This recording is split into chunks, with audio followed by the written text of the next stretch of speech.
بسم اللہ الرحمن الرحیم۔ پہلے بعض اہم خبروں کی سرخیاں۔ رہبر انقلاب اسلامی نے ترکمانستان کے صدر سے بات چیت کرتے ہوئے باہمی تعلقات کے فروغ کو دونوں ملکوں کے لیے انتہائی سود مند قرار دیا ہے۔ صدر ایران نے کہا ہے کہ تہران تیل، گیس اور بجلی سمیت مختلف میدانوں میں پاکستان کی ضرورتیں پوری کرنے کے لیے آمادہ ہے۔ ہندوستان کی کانگریس پارٹی کے رہنما راہل گاندھی سے ای ڈی کی تفتیش آج تیسرے دن بھی جاری رہی۔ غرب اردن کے شہر نابلس میں صہیونیوں اور فلسطینیوں کے درمیان شدید جھڑپیں ہوئی ہیں، اور ایران کے نوجوانوں کی بیچ ہینڈ بال ٹیم نے عالمی کپ کے دوران قطر کو شکست دے دی ہے۔ اہم خبروں کی سرخیوں کے بعد اب خبروں کی تفصیل۔ ترکمانستان کے صدر سردار بردی محمد اوف اور ان کے ہمراہ وفد کے ارکان نے رہبر انقلاب اسلامی سے آج ملاقات کی۔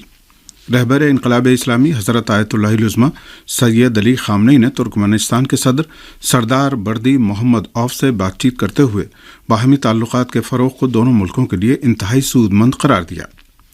رہبر انقلاب اسلامی نے ایران اور ترکمانستان کے درمیان تعلقات میں حائل رکاوٹوں کو دور کرنے پر زور دیتے ہوئے کہا کہ علاقائی اور بین الاقوامی سطح پر دونوں ملکوں کے تعلقات کے مخالفین بھی موجود ہیں جن کا مقابلہ کرنا ضروری ہے۔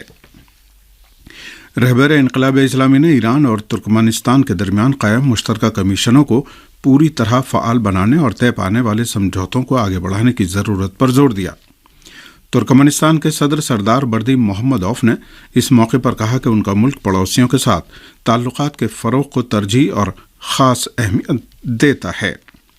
انہوں نے کہا کہ ہماری کوشش ہے کہ باہمی سمجھوتوں کے تحت گیس، بجلی، ٹرانسپورٹ اور ٹرانزٹ سمیت تمام شعبوں میں تعاون کو فروغ دے کر دونوں ملکوں کے اچھے تعلقات کی بنیادوں کو مزید مضبوط بنایا جائے۔ ایران اور ترکمانستان نے باہمی تعاون کے 13 سمجھوتوں پر دستخط کیے ہیں۔ ترکمانستان کے صدر سردار بردی محمد اوف صدر سید ابراہیم رئیسی کی دعوت پر ایک اعلیٰ سطحی سیاسی اور اقتصادی وفد کے ہمراہ بدھ کو تہران پہنچے۔ صدر بردی محمد اوف جب سعدآباد کمپلیکس پہنچے تو صدر ایران سید ابراہیم رئیسی نے ان کا پرتپاک خیر مقدم کیا۔ صدر ایران نے پاکستان کے ساتھ ہمہ گیر تعاون کے فروغ پر زور دیتے ہوئے کہا ہے کہ تہران تیل، گیس اور بجلی سمیت مختلف میدانوں میں پاکستان کی ضرورتیں پوری کرنے کے لیے تیار ہے۔ پاکستان کے وزیر خارجہ بلاول بھٹو زرداری سے تعلقات بہت گہرے ہیں اور ان کی جڑیں صدیوں پر محیط قلبی اور مذہبی روابط میں پیوست ہیں۔ صدر سید ابراہیم رئیسی نے کہا کہ ایران اور پاکستان کی قومیں ایک دوسرے کی ہمسایہ ہی نہیں بلکہ ایک دوسرے کی قریبی بھی ہیں۔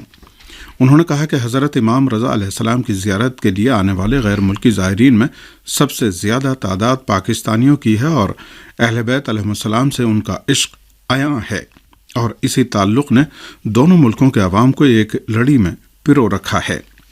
صدر ایران نے ایک بار پھر تہران کے اس موقف کا اعادہ کیا کہ ہم پاکستان کی سلامتی کو اپنی سلامتی سمجھتے ہیں، البتہ کچھ قوتوں کو دونوں مسلمان ہمسایہ، دوست اور برادر ملکوں کے اچھے تعلقات اچھے نہیں لگتے۔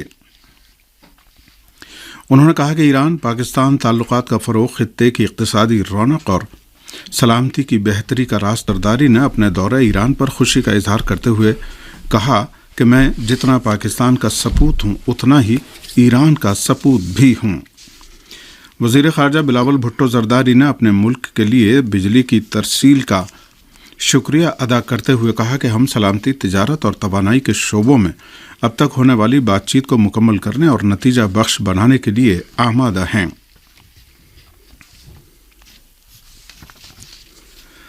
افغانستان کی اعلیٰ قومی مصالحتی کونسل کے سابق سربراہ عبداللہ نے کابل میں اسلامی جمہوریہ ایران کے سفیر سے ملاقات میں دونوں ملکوں کے تعلقات میں فروغ کی راہوں کا جائزہ لیا ہے۔ افغانستان کی اعلیٰ قومی مصالحتی کونسل کے سابق سربراہ نے اپنے ٹویٹ میں کہا ہے کہ کابل میں ایرانی سفیر بہادر امینیان سے ملاقات میں افغانستان کی حالیہ سیاسی صورتحال، باہمی تعلقات اور عوام کی حمایت و مدد کی راہوں پر تبادلہ خیال کیا گیا۔ دریں اثنا افغانستان ہرات خاف ریلوے لائن کے تیسرے فیز کی تعمیر نو اور اسے مکمل کرنے کا کام پھر سے شروع کرنے کے لیے بات چیت کی غرض سے تہران میں ملاقات کی ہے۔ اس ملاقات میں فریقین نے ہرات خاف ریلوے لائن کو مکمل کرنے پر تاکید کی۔ یہ خبریں آپ کی خدمت میں ریڈیو تہران سے پیش کی جا رہی ہیں۔ ہندوستان کی کانگریس پارٹی کے رہنما راہل گاندھی سے ای ڈی کی تفتیش آج تیسرے دن بھی جاری رہی۔ ہندوستانی میڈیا کے مطابق کانگریس کے مرکزی رہنما راہل گاندھی سے نیشنل ہیرالڈ بدعنوانی معاملے میں انفورسمنٹ ڈائریکٹوریٹ ای ڈی کے ذریعے تفتیش کا عمل آج تیسرے دن بھی جاری رہا۔ دریں اثنا کانگریسی کارکنوں اور رہنماؤں نے تفتیش کے خلاف شدید احتجاج کیا، سڑکوں پر ٹائر جلائے اور راستے بند کر دیے۔ کانگریسی کارکنوں میں اس بارے میں بھی شدید غم و غصہ ہے کہ دہلی پولیس کانگریس کے ہیڈ کوارٹر میں بھی داخل ہو گئی۔ مظاہرین راہل گاندھی اور سونیا گاندھی کے حق میں اور موجودہ حکومت کے خلاف شدید نعرے لگا رہے تھے۔ کانگریسی کارکنوں کا کہنا تھا کہ موجودہ حکومت راہل گاندھی کو بلا سبب پریشان کر رہی ہے۔ پولیس نے آج بھی دہلی میں کانگریس کے درجنوں کارکنوں کو گرفتار کر لیا، جن میں کانگریسی خواتین کی بھی ایک بڑی تعداد شامل ہے۔ کانگریس کا کہنا ہے کہ چونکہ راہل گاندھی حکومت کی کارکردگی پر سوال اٹھاتے رہتے ہیں، اس لیے حکومت ای ڈی کے ذریعے انہیں پریشان کرنا چاہتی ہے۔ غرب اردن کے شہر نابلس میں صہیونیوں اور فلسطینیوں کے درمیان شدید جھڑپیں ہوئی ہیں۔ شہدائے الاقصی بریگیڈ سے وابستہ نابلس بریگیڈ نے اپنے ایک بیان میں کہا ہے کہ اس کے مجاہدین نے جوابی کارروائی کرتے ہوئے آج ٹھیک 4 بجے صبح رویدیا کے علاقے میں غاصب صہیونیوں کو فائرنگ کا نشانہ بنایا اور خود بحفاظت واپس آ گئے ہیں۔ صہیونی اپنے توسیع پسندانہ اہداف کے حصول کے لیے ہر روز فلسطین کے مختلف علاقوں پر حملے کرتے ہیں اور فلسطینیوں کو شہید اور زخمی کر دیتے ہیں۔ ایک اور رپورٹ کے مطابق غاصب صہیونی فوجیوں نے آج صبح ہداریم جیل کے فلسطینی قیدیوں پر حملہ کیا ہے۔ فلسطینی قیدیوں سے متعلق کمیٹی نے بتایا ہے کہ ظالم صہیونی فوجی ہداریم جیل پر حملے کے بعد ان کے سیلز میں داخل ہو گئے اور ان کے ذاتی سامان کو پھیلا دیا، نیز انہیں مشتعل کرنے کی کوشش کی۔ غاصب اسرائیل میں ایک کیمیاوی کارخانے میں خطرناک ایمونیا گیس کے رساؤ کی خبریں موصول ہوئی ہیں۔ فلسطینی خبررساں ایجنسی شہاب کے مطابق اسرائیلی ذرائع ابلاغ نے بھی جنوبی تل ابیب میں واقع ایک کارخانے میں گیس کے رساؤ کی تصدیق کی ہے۔ بتایا جاتا ہے کہ خطرناک ایمونیا گیس کے رساؤ کی وجہ سے متعدد لوگ زخمی ہوئے ہیں اور امدادی ٹیموں کو فوری طور پر جائے حادثہ کی جانب روانہ کر دیا گیا ہے۔ تاحال اس حادثے کی مزید تفصیلات سامنے نہیں آ سکی ہیں۔ غاصب صہیونی حکام عام طور سے ایسے حادثات کو چھپانے کی کوشش کرتے ہیں اور ذرائع ابلاغ بھی سینسرشپ سے کام لیتے ہوئے تفصیلات جاری نہیں کرتے۔ عمان کی ثالثی میں سعودی عرب مذاکرات کا نیا دور شروع ہو گیا ہے۔ روئٹرز کے مطابق یمنی ذرائع نے اعلان کیا ہے کہ عمان کی ثالثی میں سعودی عرب اور یمن کے درمیان نئے دور کے براہ راست آن لائن مذاکرات کا آغاز ہو گیا ہے۔ ان مذاکرات میں سعودی عرب کی سرحدوں کی سیکورٹی اور یمن کے ساتھ امن سمجھوتے کے تناظر میں آئندہ تعلقات کا جائزہ لیا جا رہا ہے۔ یمن کے امور میں اقوام متحدہ کے خصوصی نمائندے نے اقوام متحدہ کی پیشکش پر یمن میں جنگ بندی کی مدت 1 اگست تک بڑھائے جانے کی خبر دی تھی۔